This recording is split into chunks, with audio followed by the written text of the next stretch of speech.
CSEC Mathematics, May 2025. We are at question 2. Alright.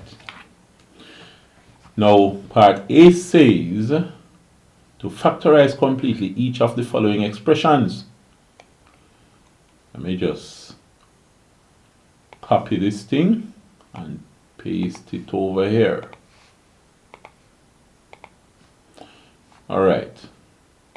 Now, remember, you're supposed to make an attempt at these questions before watching the video. In fact, you should enroll in the class which I link to in the description of the video and work these questions out and submit them as a homework assignment.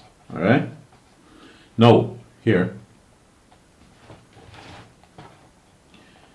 we have xy squared minus x squared y, and you're supposed to factorize it.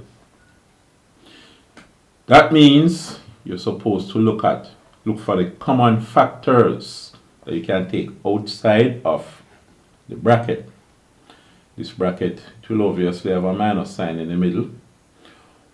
What can divide into xy squared and also into x squared y directly without leaving a remainder? Well, x can go into it. So x times whatever you put here is going to be xy squared. This is going to be a y squared, and x times whatever you put here is going to be x squared y. If you multiply x by x, you get the x by x, you get the x squared that you see here. Alright? Y. Now, can you factorize even more? Look at this. You could factorize more now. Let's put back the brackets and this. You have x already. What can you divide into y squared and can also divide into xy without leaving a remainder? It is y, of course. Y times this thing here will give you y squared. What is it? It's going to be y. And y times this thing you're going to put here will give you xy. It's going to be x. Alright? So, notice if you multiply back everything out, x times y gives you xy squared. And xy times x gives you x squared y. See that? Alright. Now let's see what else is going on here. Okay. 3x squared plus x minus 10. You're supposed to factorize that.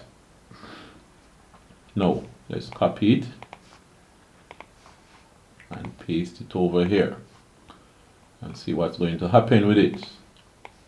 Part 2, you factorize this. Now, let's use what you call the AC method. If you have an quadratic expression in the form a times x squared plus b times x plus c, what you do, you look for a times c. What is a, what is b, what is c? Now, a multiplied by c is equal to ac. Alright? Now, you look for two numbers that multiply and yield ac, and they add to yield b. Whatever those numbers are. Now, you see the b part that they add, you're going to split b into those numbers. Alright? So, a x squared will you have at one end, plus c at the other end, in the middle now, plus number 1 x plus number 2 x. whatever those numbers are, right? So, here now, when you have it in this form, you factorize in groups. That means you're going to factorize the ax squared plus number 1x, right? This doesn't look like number 1, it looks like nd. Let me pull the O.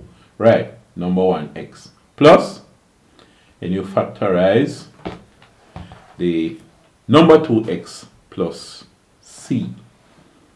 So you're going to factorize this, and you're going to factorize this.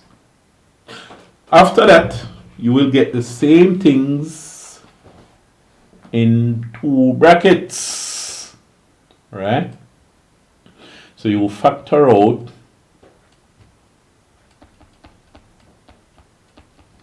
the D2 brackets. So let's see what happened here. In this case, what is A? A is equal to 3. B is not equal to x. B is equal to 1. And C is equal to, is not 10, it's negative 10. Remember, you know, what you have is 3x squared plus 1x plus negative 10. Alright? So, A, you have is A x squared plus B x plus C, where A is the 3, B is the 1, C is the negative 10. Alright, you see that? Now, A times C gives you what? 3 times negative 10, which is negative 30. Negative 30 there. Now the thing is, which 2 numbers? 2 numbers multiply to give negative 30 and add to give 1, the B. Alright, you think of 5 and 6. Alright, if you say 5 and negative 6, 5 times negative 6 is negative 30, but 5 plus negative 6 is not 1, it's negative 1. So you're going to have to do a little thing here. Make the 5 negative then. Negative 5 times 6 is indeed negative 30, but negative 5 plus 6 is positive 1. So here we have our numbers. So we have 3x squared at one end and minus 10 at the other end. What's happening in the middle? It's going to be negative 5x plus 6x. See that? And guess what? Negative 5x plus 6x is 1x, you know. You could also put the 6x first and then the negative 5x. It would make a difference. You end up the same place. Alright. Remember the next step now? Factorizing groups. The ax squared plus number 1x, you're going to factorize that. If you say our number 1 is negative 5, we have 3x squared plus negative 5x. Let's factor out the common factor. Take out the common factor here. What is it? It's going to be x. What do you have inside the bracket now? X into 3x squared goes 3x minus x into 5x goes 5. See that? And if you multiply the x by what you have inside the bracket, it will give you what you have above there. Okay. Plus, now remember what's inside this second bracket must be the same thing, you know? Let's see what's going on here. What can you factor out here when you think of the 6x and the negative 10? Well, it's 2. 2 outside the other bracket. 2 into 6x goes 3x. And minus 2 into 10 goes 5. So you see, same thing here, right? Now, let's treat this thing as a common factor. It's like you're saying x times a plus 2 times a, If you factorize that, you will have a outside the bracket, and inside the bracket you have x plus 2.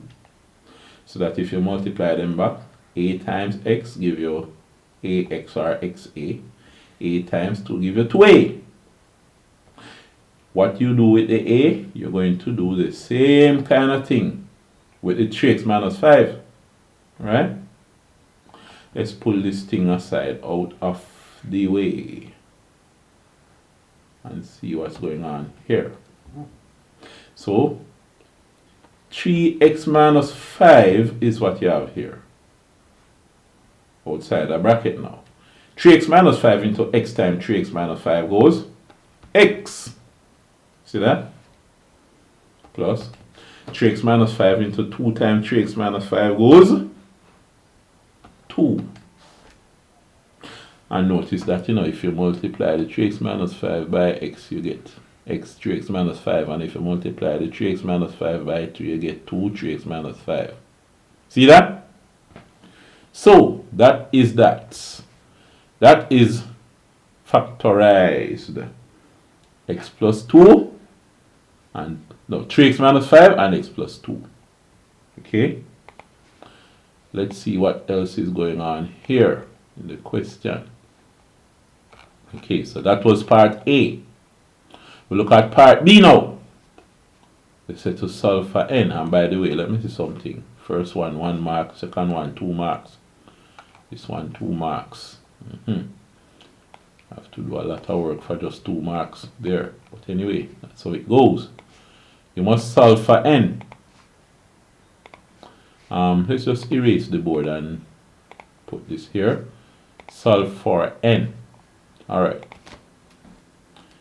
This is really 4 to the power of n divided by 4 to the power of 3 is equal to a quarter. Alright? Now, how does this go? You're going to solve for n to find out what n is.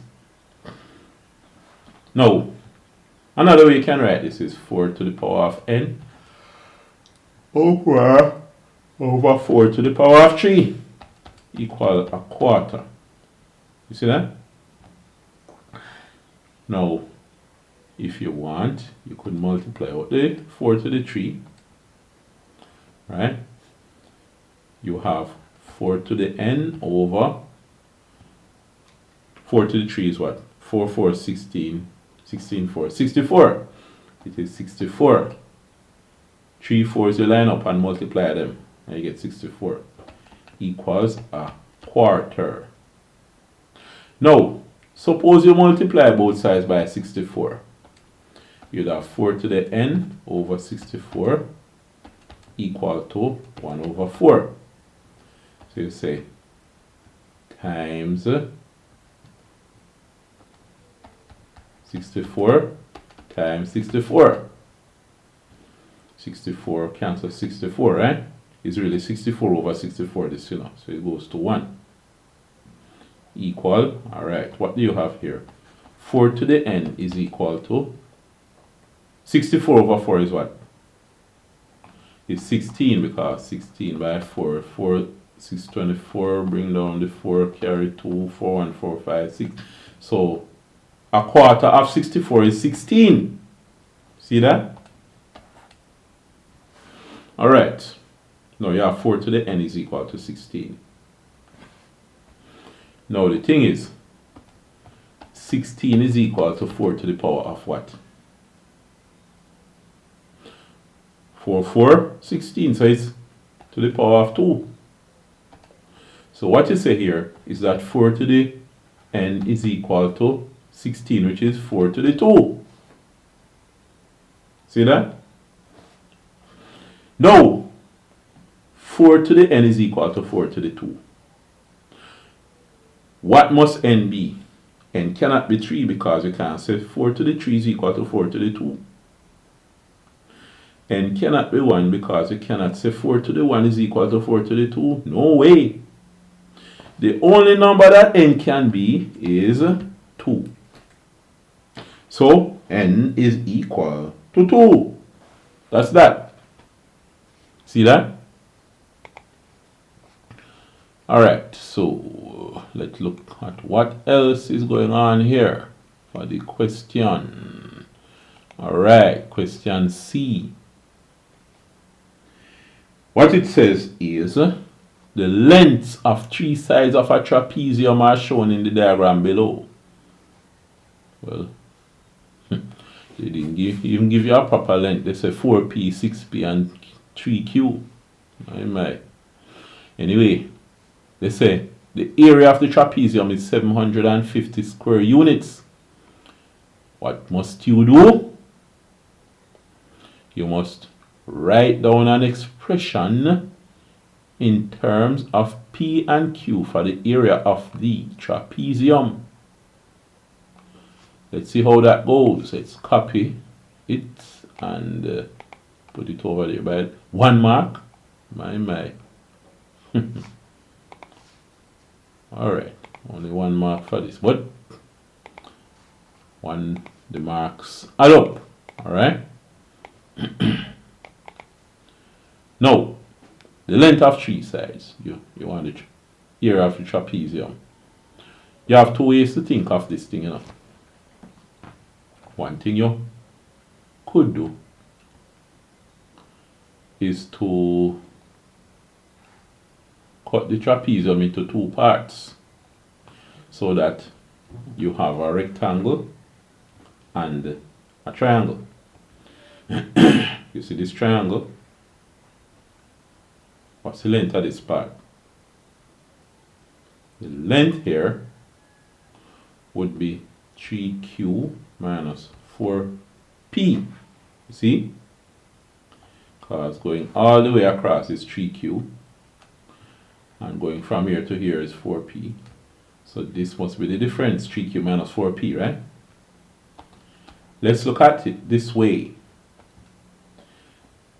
The area of the rectangle is, well, in exam you mustn't write, and you drawing a rectangle, you must write the word, but anyway, it's going to be the width, which is 4p, times the height, 6p. Now what is 4p times 6p? Is 4, 6, 24, 24p squared. Alright. What is the area of the triangle? It is half times the base, which is 3q minus 4p. That's the base, right here, the base, times the vertical height, which is 6p. What is that? Half of, let's multiply the half by 6. Half of 6 is 3. Call this 3p. In bracket we have 3q minus 4p. Alright. And we can expand this thing. This is 3 3 is 9 pq minus 3 4s 12p squared. Alright. So there we have that. Now the area, call it total area, is 24p squared plus 9pq minus 12p squared. So what can you do now? 24 minus 12. 24p squared minus 12p squared is 12p squared plus 9pq. Right? 12p squared plus 9pq. Now, another way you could think of it is where instead of cutting it in two, you use the area of the thing here, the trapezium. the area of the trapezium is, well, if you say the height by the 6p, if you say 6p times 4p, it would be too small because you would leave out the triangle. So you can't do that. Suppose you say it is 6p the height times 3q. Well, it will be too large because you would be adding more to it. So can't do that either. So how you develop the area of this trapezium is the height is the same, sure. The height times, which is 6p times, well, you have to make a compromise between the 4p and the 3q, you know. So what you say? It is 4p plus 3q over 2, the average of the two different lengths. So what's going to happen after this now? It is going to be 6p times half 4p plus 3q, which is 6p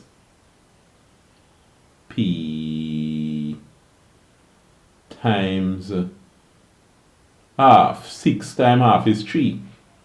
3p, and in bracket you have 4p plus 3q. Alright? Let me see what we had before. Kind of look like it will happen.